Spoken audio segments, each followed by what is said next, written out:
Salutations!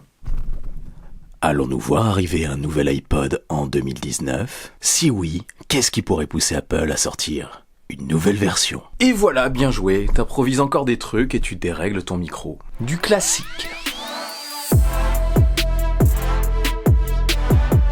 Je devais déjà faire cette vidéo il y a un certain temps. Je vous ai d'ailleurs parlé plusieurs fois de cet iPod sans jamais vraiment développer mes propos. Déjà pour commencer, l'iPod actuel n'a pas été mis à jour depuis presque 4 ans. Et oui, ça commence à faire. Avec son design daté, son petit écran de 4 pouces, rectangulaire d'ailleurs, et 16/9, alors qu'on commence à avoir plutôt du 18/9 sur les smartphones, et surtout son vieillissant processeur A8, qui n'est clairement plus d'actualité depuis que l'iPad mini a été mis à jour. On est donc en droit de se demander ce qu'il fait au catalogue. Clairement, aujourd'hui, je vous déconseille d'acheter ce modèle, je trouve que ça ne vaut pas du tout le coup. Et si vous voulez l'acheter, eh bien après cette vidéo, vous aurez peut-être un sérieux doute. Déjà, avant de voir à quoi pourrait ressembler ce nouvel iPod, j'ai tendance à dire iPad, il faudra vraiment que je fasse attention pendant la vidéo. Eh bien, on va voir à quoi sert ce produit. L'iPod Touch, c'est une sorte de, on va dire, iPhone Lite, très light même, sans l'option téléphonie et 4G. Il est vendu à partir de 239 € en 32 Go et représentait, oui je parle au passé, un très bon moyen d'entrer dans l'univers d'iOS sans casser sa tirelire. Enfin, sans trop la casser. À l'origine conçu pour écouter de la musique,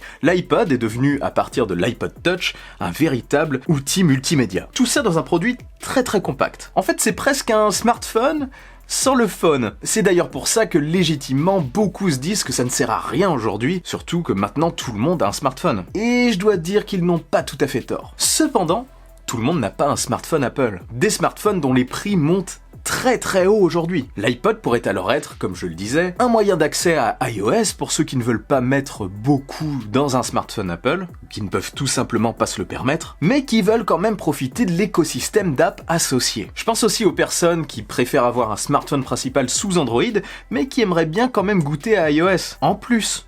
En produit secondaire. Autre cible de ce produit aussi, les plus jeunes. Ça peut être une alternative intéressante au smartphone pour tout simplement jouer ou aller sur les réseaux sociaux et même écouter de la musique. Donc déjà, pour ces différentes raisons, l'iPod a aujourd'hui toute sa place dans les produits d'Apple pour moi. C'est un point d'accès à leur écosystème qui est pour moi indispensable aujourd'hui. Et d'ailleurs, certains possesseurs d'iPod pourraient à terme apprécier l'expérience et décider de passer à l'iPhone. Mais il y a aussi une grosse raison qui me pousse à penser que l'iPod a toute sa place et encore plus aujourd'hui. Cette raison, c'est la présentation des nouveaux services. Apple a récemment présenté une flopée de services qui sortiront cette année avec abonnement à la clé. Apple TV+, pour bénéficier de contenu original, News+, pour avoir accès à des magazines en illimité, et le plus intéressant à mon avis pour l'iPod, Apple Arcade. Apple Arcade, c'est un service d'abonnement mensuel qui donnera accès à un catalogue de jeux exclusifs, jouables sur iOS et macOS. Une centaine de jeux sont d'ailleurs déjà prévus. Pas de pub, pas d'achat in-app, du jeu hors ligne et des mises à jour progressives. En gros, on peut s'attendre à une rotation de contenu assez dynamique. Perso, je pense que ça coûtera aux alentours de 9,99 € par mois, comme tous leurs autres services.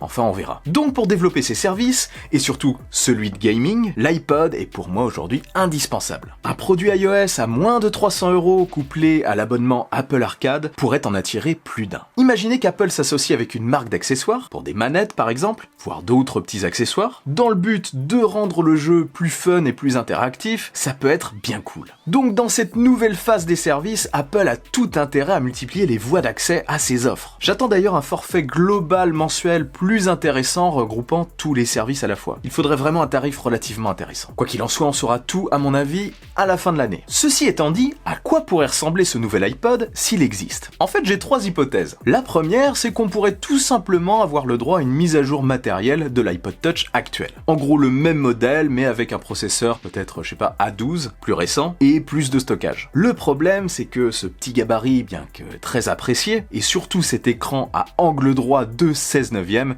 sont totalement dépassés. Le futur des produits portables chez Apple passera par le design de l'iPhone X, ou du moins sa navigation par les gestes, avec un écran plus allongé, avec des angles arrondis. Bon, même si les iPads classiques de 2019, les nouveaux, je parle du mini et du Air, font penser qu'ils prennent quand même leur temps, je pense qu'un nouvel iPod 2019 2019 devrait être revue d'un point de vue design. 4 ans quand même, ça commence à dater. Et 4 pouces pour consommer du contenu, ça commence à être petit. Seconde hypothèse, on pourrait tout simplement avoir un modèle se basant sur l'iPhone X, avec bien sûr de très grosses concessions pour faire baisser le prix à fond. On aurait alors à mon avis un écran LCD comme sur l'iPhone XR, mais de 5,8 pouces. Pas de fonction téléphone cellulaire, mais peut-être quand même un modèle cellulaire, avec juste la 4G comme sur les iPads, un modèle plus cher quoi, pourquoi pas. Et à la fois le fait que l'abonnement à Apple Arcade permette de jouer exclusivement hors ligne, eh bien ça peut souligner qu'on restera sur un modèle exclusivement Wi-Fi pour afficher de bas tarifs. On aurait aussi, pour baisser le prix encore une fois, 2 appareils photo classiques à l'avant et à l'arrière. Ne vous attendez pas à voir du dernier cri. À mon avis, s'il y a un nouvel iPod, on aura forcément du basique. Le seul souci de cette idée, eh bien, c'est que Face ID, la reconnaissance faciale d'Apple, coûte cher et pourrait faire grimper le prix. La charge sans fil aussi ne devrait pas être de la partie pour cette même raison. Bon, avec ces concessions, sauf Face ID peut-être, dans cette hypothèse, on pourrait se rapprocher d'un produit qui pourrait coûter aux alentours de 300 €. Ça pourrait éventuellement passer, mais si c'est le cas, il faudrait quand même qu'ils revoient leur marge. Voilà, maintenant parlons de ma troisième hypothèse, et si on partait sur un produit totalement remanié, un truc totalement différent. Un nouveau design, en gros, un petit peu à la manière de celui de l'iPad Pro, peut-être qu'on conserverait quand même des bords arrondis, sans Face ID, ni Touch ID, comme l'actuel modèle en fait, pour réduire les coûts à fond, juste un code, pareil, ce n'est pas un téléphone au fond. On aurait alors un écran sans encoche et un tour noir plus épais renfermant la caméra frontale. Du coup, comme je le disais, eh bien déverrouillage par code, navigation par les gestes, plus de bouton home donc, écran LCD, pas d'encoche et prix encore plus réduit. Ou alors une marge plus importante. Couper des dalles LCD en rectangle avec juste les angles arrondis, ça doit être moins galère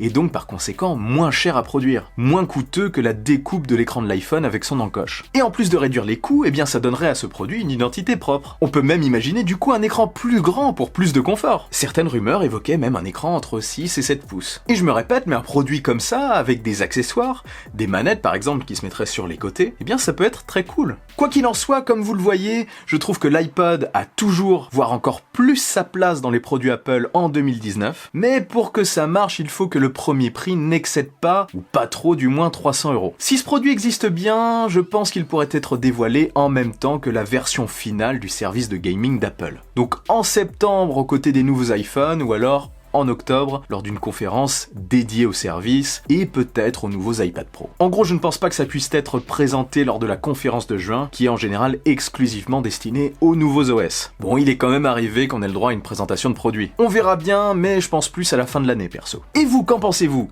Quelle hypothèse semble être pour vous la plus plausible? Le même, mise à jour avec plus de puissance donc, un nouveau à encoche ressemblant à un iPhone X ultra light et beaucoup moins cher, ou un tout nouveau modèle sans encoche avec des concessions et peut-être plus grand, ou alors rien du tout de tout ça. Dites-moi ça en commentaire. Et si cette vidéo vous a plu, que vous voulez m'aider, partagez-la sans oublier le bon pouce en l'air qui claque. Pour ne rien louper, abonnez-vous à ma chaîne et activez la petite cloche des notifications. On se retrouve très vite pour une nouvelle vidéo. Vive la technologie, vive le futur. Allez, salut!